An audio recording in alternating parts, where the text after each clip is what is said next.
This is Kenya News Update today. What if I told you Ghana was just one election away from military takeover?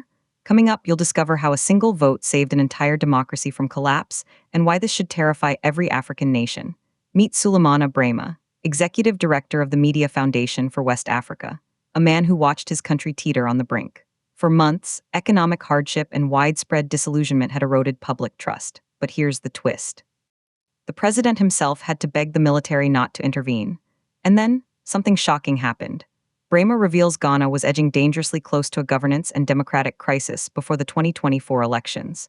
He says the country was on the brink. Many Ghanaians were uncertain about what the future held.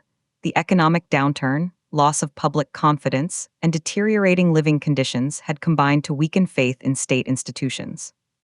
This created real anxiety about whether Ghana could slide down the same path as some unstable democracies on the continent. But here's what nobody's talking about. Discussions were actually held with state actors about the risk of unconstitutional intervention.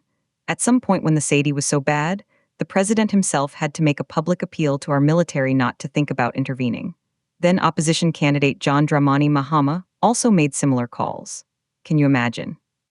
A sitting president on national television pleading with his own army to stay in their barracks. That's how close we came.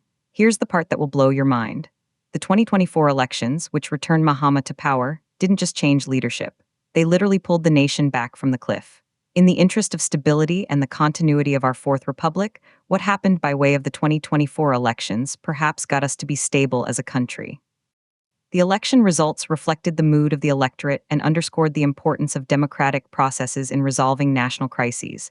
But if the vote had gone differently, if tensions hadn't been calmed, what then? Some say democracy prevailed. Others whisper that it was a last-minute save from disaster. The implications are massive. This isn't just a Ghana story.